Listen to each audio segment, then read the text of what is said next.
warning about the movie we're about to see. So, Eric, please use.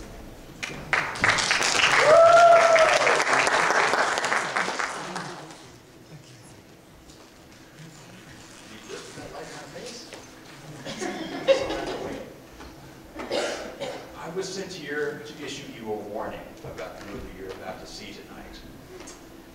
This, as described by film critic Michael Medved, is one of the all-time, if not the all-time, worst movies ever made.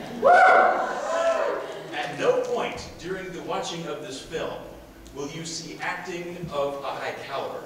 Will you see set design with any kind of forethought whatsoever. Will you see budgetary restrictions going past 75 cents. From story to everything, it all just falls apart, and it does it so well. I love a good bad movie. From high school, my friends and I would go down to the video store where they had VHS cassettes. Some of you may not have ever seen one of those, but I assure you they existed. We would go to the sci-fi horror section and just pick a tape at random. We would take it back. It would be just awful. And we would ridicule it for the entire viewing process, while stuffing our face with Doritos and at least 64 ounces of soda. We called ourselves the Manly Bladder Club for obvious reasons. We ate it a lot. When I got to college, I was out on vacation my sophomore year. Let's say it was 1991. While I was flipping channels in the hotel room, I happened upon an amazing thing that I had never seen before on a channel I had never heard of called Comedy Central. It was a little show that I thought was kind of a movie of the week show, kind of like Vampira, where a host comes out, introduces the movie they're going to watch, and then comes back during the commercials to talk it up some more. Only this time, the host didn't go away. The movie began, and down at the bottom of your screen, you see theater seats, much like the ones you're sitting in this evening, with a man's silhouette there and two robots that look like they were made out of household objects and toys. This show is called Mystery Science Theater 3000. I'm glad you are familiar with it. I don't have to go into the history of the show now. It was an amazing show. But let me put this in perspective. 1991, okay, the internet was around, but the World Wide Web was not. And so, if you were looking to see a show that you didn't have on your own cable system back home, you were pretty much out of luck as far as being able to pull anything up on the internet. There was no YouTube. Netflix was a pipe dream, not even in anybody's mind. Our cable system did not carry Comedy Central. In fact, in 1991, very few cable systems in the country did, including that in Minneapolis where Mystery Science Theater was made. Didn't have it. Luckily, there was a little thing called Usenet, news groups, and I was able to look up a lady named Lynn Ann Fries, who was our savior, if you will.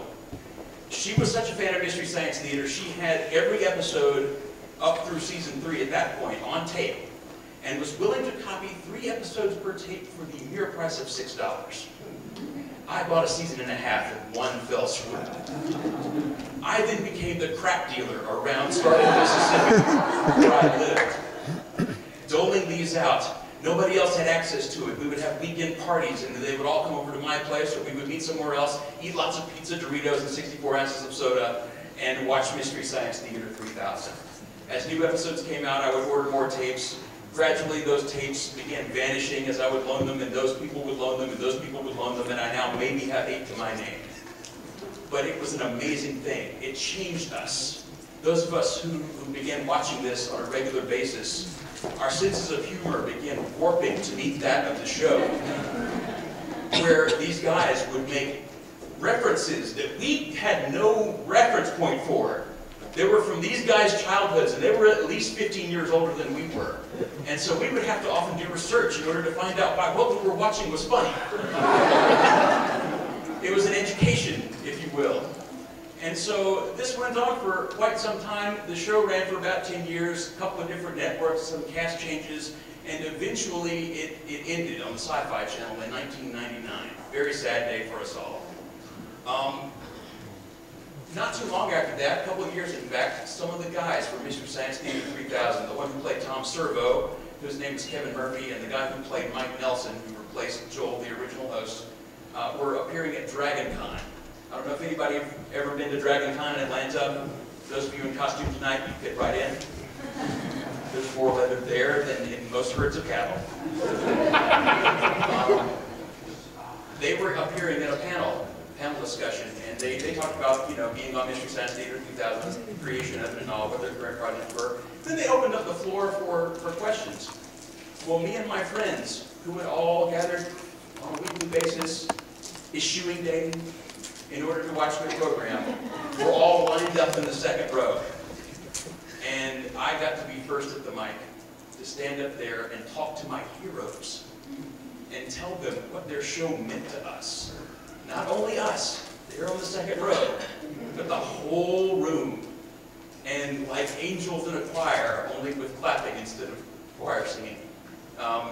Everybody in the room applauded for that show, for those men on the stage who had created this wonderful thing. I tell you that long-ass story in order to tell you this one. Mystery Science Theater 3000 was scared of Plan 9 from outer space. That's how bad this film is. That's why I've been sent to warn you. They never did it. Now, some might say that the movie does such a good job of ridiculing itself that to have anyone else riffing on it would be superfluous. I'm kind of in that camp myself. Just watch and see if they pay one whit of attention to whether it's night or day. They're supposed to be in the same setting. Just watch this thing and see if Bela Lugosi looks the same from frame to frame. And you should all do yourselves a favor and also watch the wonderful Tim Burton film, Ed Wood, which tells the backstory of the man who made this, Edward D. Wood Jr. And it would be a huge spoiler if I were to tell you more about him, because Plan 9 was not the most infamous thing he was known for. A few years ago, the guys from Mystery Science Theater 3000, at least some of them, got back together and formed a company called Riff Tracks. And they now put out MP3 downloads. You can download them online and sync them up with movies, modern movies. So horrible things like The Last Airbender and, I'm going to go on a limb here, maybe A Sacred Cow, Twilight, some of the Twilight films. They're awful, come on. Getting parts sparkling in the sun.